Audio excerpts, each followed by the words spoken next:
Hello friends, आज मैं गृहस्थ और संन्यास इसके बारे में बताऊंगी। महात्मा बोले, बहुत से लोग ईश्वर दर्शन के लिए घर के बच्चे, स्त्री, धन आदि त्याग कर जंगल में चले जाते हैं। वहाँ वह ईश्वर को ढूंढते हैं, परंतु इसमें वह उसे नहीं पा सकते। ऐसे लोग अपने को विरक्त कहते हैं।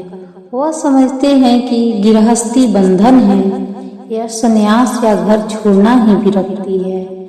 ईश्वर गृहस्थ को कभी प्राप्त नहीं हो सकते, परंतु वह इस गृहस्थ रहस्य को समझ नहीं सकते हैं।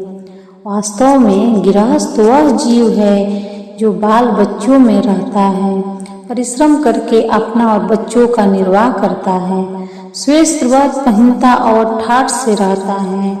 वरन गृहस्थ वह है जो माया अर्थात तत्व के अंदर ढका रहता है, तत्व से आगे आत्मा को नहीं जानता।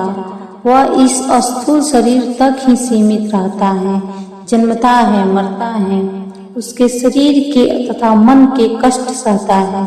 वह एक सीमित घेरे में रहता है। इसके विपरीत विरक्त वह है जो अपने ऊपर के जो तत्व के अवतरण वस्त्र हैं उन्हें हटा देता है, अवतरण से बाहर अपने स्वरूप को जानता है। खाली वस्त्र को हटा देना, कपड़े न पहनना या उन्हें रंग देना विरक्त नहीं। सच्ची विरक्ति गृहस्थ ही कर सकता है, बिना जंगल में जाए ही कर सकता है।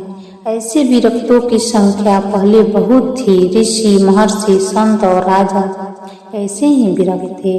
वह ईश्वर तत्व को जान गए थे, परंतु गृहस्थी में रहते थे। वास्तव में बड़े महान थे, उन्हें ही हम महात्मा, संत और अवतार कहते हैं। कुछ ऐसे भी संत हुए जिन्होंने विरक्त होकर या गृहस्थी छोड़कर उस परम तत्व को जान पाया।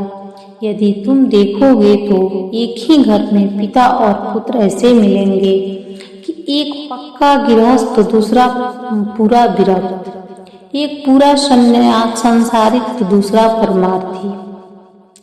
एक बुद्ध थे जो दूसरा मुक्त और पिता अनपढ़ तो पुत्र पूरा विद्वान।